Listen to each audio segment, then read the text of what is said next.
What's up, Bronco Nation? This is your boy BX, aka the Mile High Diplomat, coming to you live from the embassy right here in Richmond, Virginia. Welcome to another edition of Mile High Dipset. Where we always have a conversation to represent the fans, diehard fans for the Denver Broncos that don't get to live in Denver, Colorado. So we're getting at it today. I'm super excited. If you're looking at the screen, you'll notice that there is somebody else on here with me today. This is my first time having a guest appearance on the show. This gentleman right here, man, he's just a very good friend of mine, super close, near and dear to my heart. When I lived in Denver, we spent a lot of time together. We worked together. He taught me so much, man. So influential in my life. But anyway, I just wanted to reach out to somebody I knew back in the hometown where the team is to see what was going on live there. So I'm gonna go ahead and introduce my man, Vincent Owens. We call him VO. How you doing, bro? Hey, man, I'm doing great, man. How are you? BX, it's so good to see. So glad to see you at the Diplomat Center, man. And, I'm just so geeked about the season, man. I just want to say to all your viewers and your listeners, man, that, you have really been the consummate ambassador for Denver Bronco football, abroad. And that says not only so much about you, but it says so much about the program and about the leadership that you provide. So I'm super excited. I'm stoked. Glad to be a guest on your show. Absolutely, man. I appreciate it. Yeah, we spent a lot of time together, man, talking about the team back when I was out in Denver. And so we had some good times. And once I had to leave and come back out here on the East Coast, man, my love for the team never changed. And so I don't have a lot of people to talk to about this thing, man. So I figure, I'll just start talking to people that want to look at some videos and grab somebody every now and then, and we'll chat a little bit. So okay. I just wanted to check in with you, man, on the ground out there in Denver and find out, what's the feeling of the fan base right now? The regular season starts tomorrow. We've had a preseason, a lot of different changes. We had our cuts last week. Preseason wasn't too bad, in my opinion. We got to see some growth in the team and some development. So, it goes live tomorrow, man. This is it. So, the people around you that love the team too, what's the feeling? They feeling good about it. They kind of nervous. They suspect. What are you seeing? Well, there's always a love, for a Bronco fan, the seasons are approached with a lot of anticipation, a lot of high expectations. There's a level of expectation that we expect the season to bring. However, there's this feeling of real anticipation for the season opening. We know we had some really great picks, man, and some quality young guys that are going to fill some spots, man. But we're really excited about it. So the climate is high, man. People are excited. People are anticipating. People are understanding that this could be a shot. Looking across the country at our division and where we are and where we're set, we really like our chances. Good. So, I remember when I was out there, man, we could be in the grocery store or something, and people would just walk across and say, hey, man, you going to the game tomorrow? Is that still that excitement there? Is that kind of keep the community close? Yeah, I mean, that's always in the air, man. People acknowledge people when it comes down to Bronco season time. How about them Broncos? You know what I'm saying? That's right. Everybody's acknowledging folks that probably hadn't spoke all year long, but when that season time comes, hey, man, they got something to talk about. When you're at the produce section, whether you're pumping gas or, whether you're, in a coffee shop, one of the local coffee shops, the buzz and the anticipation around Colorado is around. This is Bronco country. Man, I love it. So tell me, VO, your personal thoughts about the team. I mean, obviously, last year we struggled a little bit, particularly at the quarterback position. We had a trio of guys that were just kind of rotating in and out, and pretty much all of those guys are gone now. And so with that being said, we had, in my opinion, we had an excellent draft. I love the philosophy that Elway and VJ went in with that. All of the guys they picked were older guys. Most of them were seniors. They had a lot of experience. They were team captains. That was the prototype that they were looking for. And all of these guys have come in doing preseason, mini camps, training camp. They've looked very good. They performed well. What is your excitement about the team? How are you feeling about it overall? Overall, what I really like and anticipate really is the young running game. Which I saw. If you noticed in preseason, some of the guys that they put on the roster. There's one guy that I think he's going to be a dark horse. He's just a guy. I happen to know his family real well. I happen to have played against his grandfather, believe it or not. And Man, that's some deep dating my roots right age there. is the young man, Philip Lindsay. Yeah. A lot of people don't know about this kid. They really, they don't know about his documentation, but his pedigree is one who their family eats, sleeps, breathes football. Okay. He's a hometown kid. He's one of Denver's favorite sons. His father played at Oklahoma State. His dad, played USFL, that kind of thing. Just football resonated through their entire family. And to see this kid to be able to make this roster is something that, man, we really anticipated. A lot of people are going to be surprised about how our running game is shaping up. So that's what I'm really excited about. Not just because he's a hometown kid, but, when you happen to know a little bit about the pedigree, you have a little bit of anticipation about, what the season's going to be like. See, that's why we had to have you on, man, because all that those little inside details, man. I've been watching the kid all preseason. I knew they were excited about him when they got him as an undrafted free agent coming out of Colorado. But when I saw the dynamics that he brought to the field, that's kind of how I consider him. He is a dynamic running back. And as well as a receiver, kick returner, whatever. And the kid is so hungry, man. Just watched him on the field. I got to see him up close when I went to D.C. a couple of weeks ago to that preseason game. And I was just like, wow, this kid is going to be special. I knew he was going to make the team. I didn't think he would move as far up the roster as he did, bumping some of the other guys I thought would make it, being like D'Angelo Henderson that had played with us last year.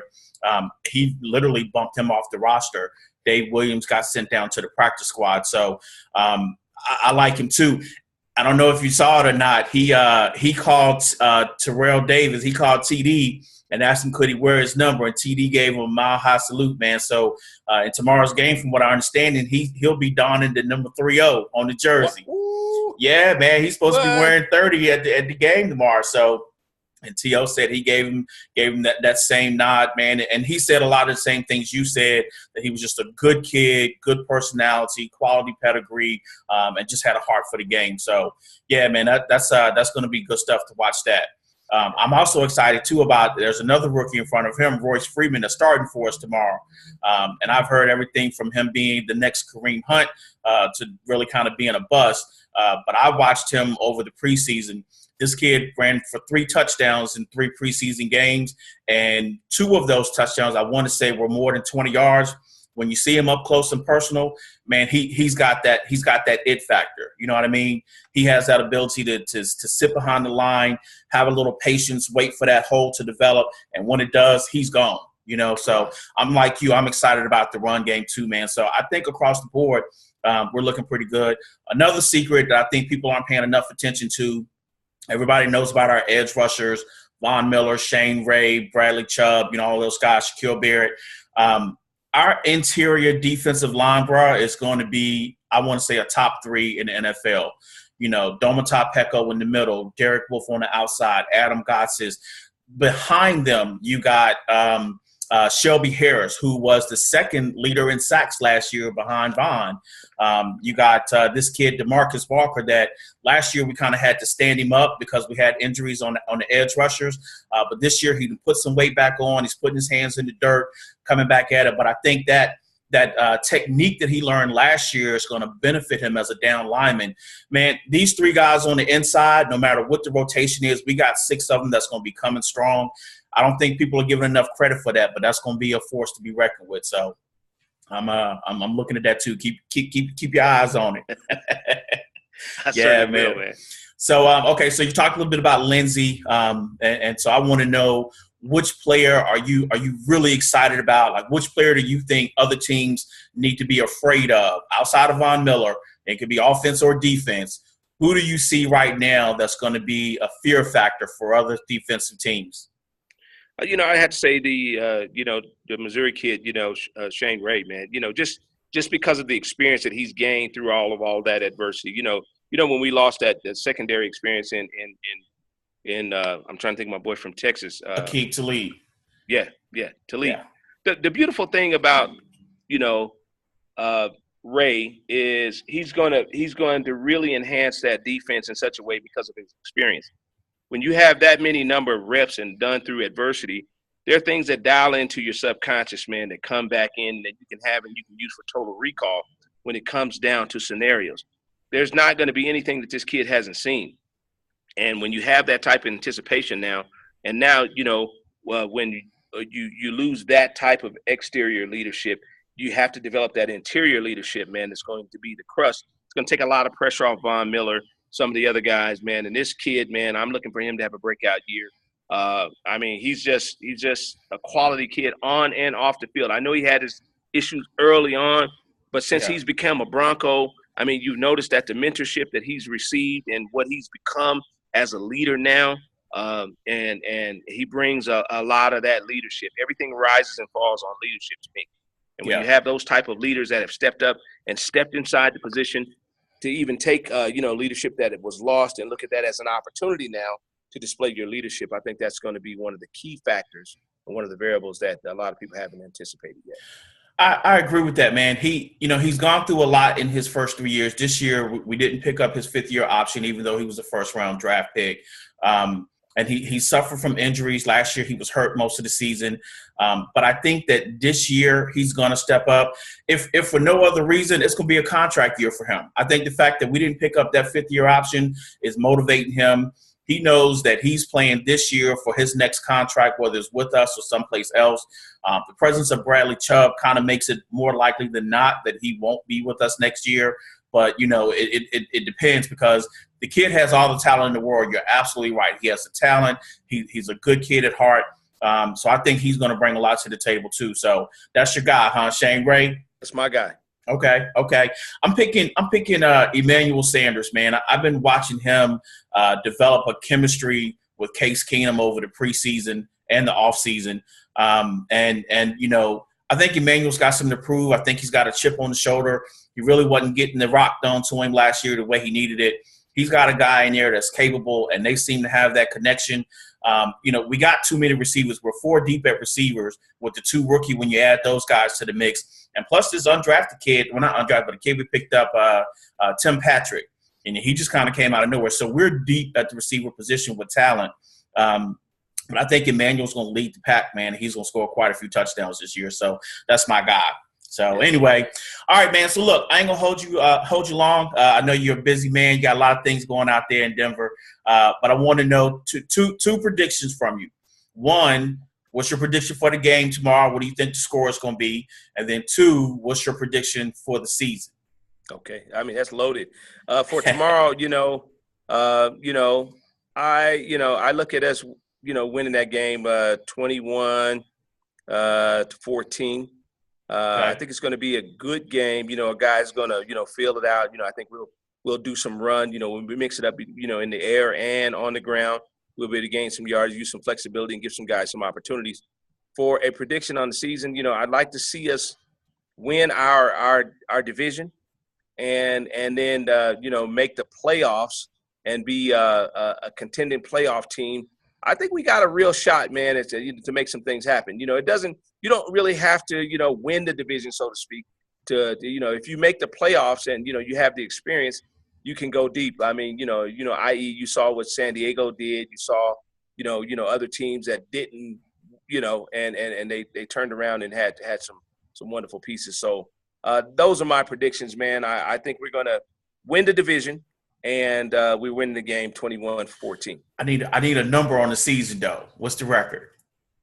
Let me say, what did we do last year? What did we go? Last year was 7-9. 7-9. 7-9. It was our first losing season. I'd like to see us. I'd like to see us win. 10 ball games for sure. 10 ball games. Yeah. Okay. I got us at 11-5. I got us 11-5? 11-5, baby. I was saying 10-6. Okay. I feel like we play well at home, and I don't see a lot of competition coming into Denver this year. I shouldn't say the competition, but I think there are teams that we can win those games with the exception of 2, and that's Houston's coming in, I believe, on week 6. No, Houston. No.